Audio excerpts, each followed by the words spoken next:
Hi,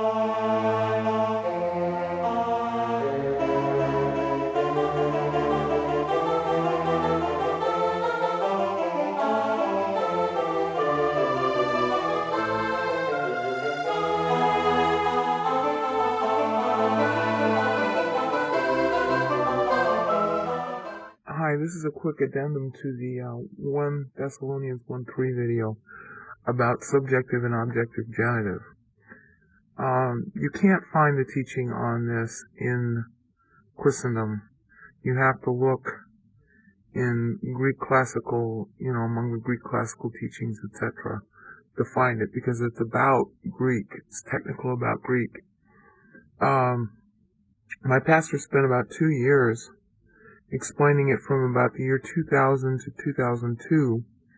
So if you're interested, you could just order the live Bible classes on MP3. They don't charge for money and they don't ask you for money. They don't believe in that, ever. Very strict. We didn't even have an offering plate for a while. So you can get those, because I just don't have any other place I can recommend to you.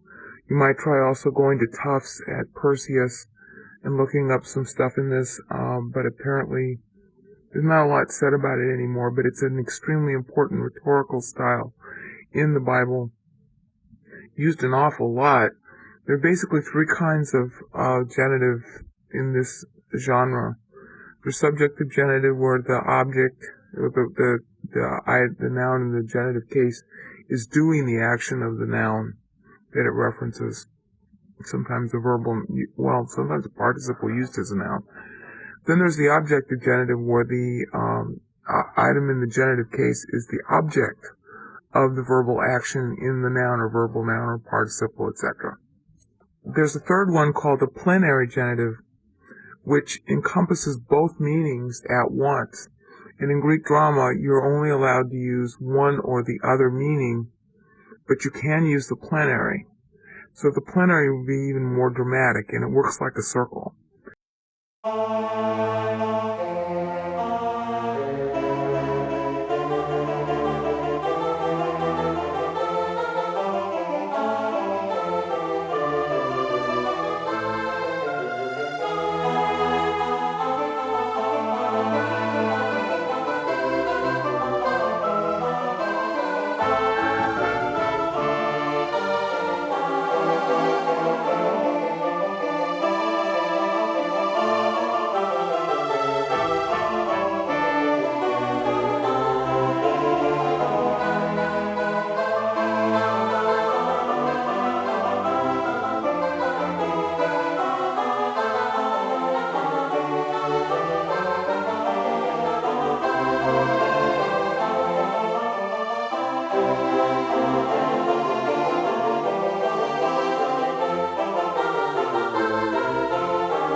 This was a major thing in my spiritual life to learn this. It completely changed my spiritual life. I learned about it, I want to say, about 8 years ago. And it just struck me that it was a circle. And back in 1977, my pastor had taught about it with respect to the Greek in Romans 5:5, which he also revisits in the year 2000, so you don't have to go all the way back to 1977 to hear all the Romans exegesis. It's really important to get this. It is possibly, well, it's hard to say this, it's among the most important Greek geek things you can learn. The entire plan of God is illustrated by the use of the subjective, objective, and plenary genitive.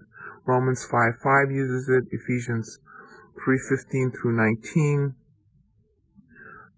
uses it. Hey, agape to theo is exactly what occupied my pastor's time from the year 2000 to 2002, because he had discovered something he'd been looking for 50 years. What is the chief attribute or attribute sorter of God? Because that's been a big debate in theology for centuries. And it's the love of God. Well, to your average Calvinist, that's not going to sound right. All right? But the sovereignty chooses to love first. And there are lots of verses on that, and he spent 2 years finding them all. It's a divine circle. I did the divine physics videos in part inspired by this. All right? I mean, it turned me on to Isaiah 53. It turned me on to the whole sweep of how God's attributes work. Sovereign, he chooses to love. I mean, you have to think about this. God wills. Okay, how does he will? He can will to hate if he wanted to, or he can will to love. If he willed to hate, he'd be miserable. Okay, and will is absolute. So it's either absolute love or absolute hate. If absolute hate, he wouldn't be God anymore, and of course we wouldn't be here. So that leaves absolute love. And I spent a lot of time on my webpages plotting all that out, because I think it's the theological discovery of the century. This whole thing of subjective, objective, genitive, and love is the integrity of God, as my pastor shouted on May 7th, 2000. That was a big red letter day in history, I'm sorry. I wish he was somebody else's pastor so I could say it and nobody would think I was being self-serving. But I never met the guy. He doesn't know me. I don't, really talk to anybody at the church.